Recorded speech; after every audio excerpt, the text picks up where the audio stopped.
Hello, you guys. Welcome back to my channel. I am so excited to have you here. Welcome back to our freezer meals for dinner. This is part 2.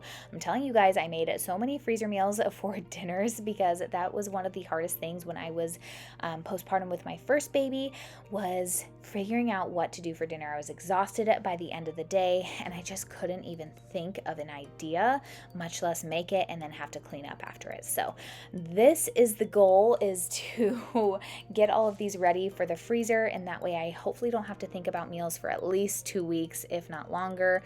And honestly, I might continue to do freezer meals, maybe not this many at once, but I really love how easy they are to just pull out of the freezer. It's like all you have to do is double the recipe that you're making, essentially, if you wanted to do it easier, and then you have a dinner for another night. So all I am making right here is some ground turkey for some meals. We usually use ground turkey in our spaghetti, so I just went ahead and made 2 batches of ground turkey, let it cool off in the fridge before I put it in the bags, and then I'm squeezing all the air out of the bags, and we'll just throw these guys in the freezer. And honestly, I have a feeling it'll be great for those nights when you just want to cook up a quick thing of spaghetti, but you want the meat sauce, but you don't want to have to deal with the meat. So anyways, that's how these guys turned out. If you are new here, welcome. My name is Rachel and I am 37 weeks pregnant as I am filming this voiceover for you guys. Who knows if sis will be here by the time that we watch this or not. I think I've said that every video because I'm really not sure if she will be here by then.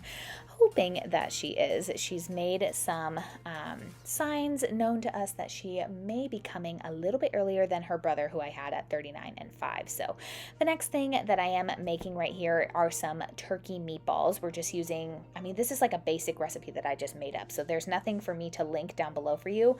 I'm just using 1 thing of ground turkey. It's a little bit over a pound, some salt, some Italian seasoning, some garlic powder, and some breadcrumbs, just to kind of make it like stick together a little better. You don't even need the breadcrumbs, honestly. And these breadcrumbs are gluten-free, by the way. They're by the Simple Truth brand. I've really been liking them. But then I'm just going to make them into meatballs. I wanted to make 16 of them so that there were 8 for each meal. You could put these with spaghetti. You could put these with a meatball sub. You could put these with a bunch of veggies and some balsamic vinegar. Honestly, because you make them like so versatile with your seasonings, you can use these for whatever. So I'm putting them on my parchment lined baking sheet right here and throwing them into the oven. These ended up cooking for I think around a little over 15 minutes at 400 degrees. Just keep an eye on them with a meat thermometer, and that little ramekin of water that I put in the middle, I do that for all of my meatballs, and it helps keep them moist while they are in the oven. Just make sure it's an oven safe ramekin. And then I put them on a plate, let them cool off in the fridge before I, again, put them into the freezer bags. Always have the freezer bags labeled, and squeeze the air out. And these guys go right into the freezer. Easy to defrost the day of, even at like lunchtime in the fridge or in the sink or under like some cool water, and they're ready to go. The next thing that I am making is some shredded ranch chicken. You might be wondering why my ranch seasoning is green. It's a I'll have it linked down below for you guys. It's a seasoning from Thrive Market, actually. I am not the biggest fan of it, to be honest with you, but it doesn't have any milk ingredients in it, which I think is fabulous for a ranch seasoning. And maybe if you added like some sour cream into your shredded chicken, then it would make it better. I don't know. But I do think it's a fabulous idea to have like a ranch seasoning packet like that on hand. And all you're going to do is put your chicken breasts into your crock pot. I cooked them on high for about 3 hours, and then they were done and ready to go. I shred them up with my hand mixer like you just saw. I put some away for dinner that night, and then I actually put some on a plate and put it in the fridge so that it could cool down. And then when it's completely cooled, I put it into the bags right here, which you will see. Of course, again, they are always labeled because you think you'll remember what this stuff is, and then you look in your freezer and you're like, what in the world is this? What did I even make? I have no idea how to use this. It's like a mystery meat, and nobody wants mystery meat, okay? So the next thing I'm doing is I'm just pre-labeling some bags. I had some time on my hands in between, and I always like to write the directions on there of how to reheat things. I've said this in my last freezer meal videos, but if you have the directions on there of how to like reheat things, and you don't even have to think about it, you just read your own directions. You don't have to go look up the recipe or anything. And then I also like to write in the right hand corner what we need. So for this one, we would either need tortillas or rice or some kind of salad, something like that. We are making cilantro lime chicken. This is from somebody's blog. I'll have it linked down below for you guys. And everybody in the comment section said that they loved this one. We did omit the corn because Derek cannot have corn. So that's essentially why we don't have the corn in there, but I think the corn would be fabulous. This is just something that you'll throw into your slow cooker and easily shred up the chicken after it's done and serve it up like taco night essentially. So you just need some fresh cilantro that's already diced up, the juice of 2 limes, some minced garlic, some black beans that are drained and rinsed, some orange juice, and some chicken broth along with some cumin. Everything that I have made from this girl's blog that we have tried out so far has been fabulous. So I'm hoping this one is exactly the same. And here's what it looks like in the bag. I feel like the green actually makes the raw chicken look kind of pretty. Never thought I'd say that raw chicken looks pretty. Let me tell you that. Next thing we're making is some turkey chili, again from this girl's blog. Now, the only thing I wasn't sure of with this turkey chili is that she says at the end, and you'll see me do it, to pinch the ground turkey in little pieces. But by the time that I did that and then I squished all the air out of the bag, it was all in like one piece again. So I have no idea how this one will cook up. I'm not too worried about it because I'm sure the ground turkey will get cooked through in the slow cooker. And then you could just break it up yourself like you would do on the stove necessarily, but I have no idea. I don't know why she called to pinch it in little pieces and then it all formed back together in one ball. So I can't report back. We haven't made it yet, but it did smell really good before I put like the raw meat in there. And it's just your basic turkey chili recipe. But I thought it was genius that you would put it all in there and have it ready to go for the slow cooker, because I never knew how you would do that if you would already have the turkey cooked, which I guess essentially you could. And just do it like over the stove. That would be like another option, but you'll see here I'm like trying not to squish it down too much. But anyways, we sealed this guy up and threw it in the freezer, and I'm just going to cross my fingers that it tastes good because we love chili around here, and all you would need is just some toppings of choice to go on. The next thing that I made is some lasagna. Now, this lasagna is gluten-free and it is vegan aside from the meat, which you could easily omit, but that ricotta that you see right there, the reason it looks a little bit different is because I made tofu ricotta, and I will have that recipe linked in the description box below. We've used it before. It's fabulous. The texture comes out perfect, exactly like egg ricotta, in my opinion. We are also using the brand Jovial lasagna noodles. Now, I wasn't sure how to go about this because you don't really want to cook gluten-free noodles and then freeze them. At least that's what I've read literally everywhere. So I went onto the Jovial website, which is just the brand of these noodles right here, and it said that you can actually like put these in a baking pan and you don't have to bake them ahead of time. So that's what I did. I'm just taking the ricotta, spreading it on each noodle, and this was super easy to do, and then spreading my ground beef. This is just basic like salt and pepper ground beef, and putting it over the top of it. I did end up having to use like 5 jars of this sauce because these are massive pans of lasagna.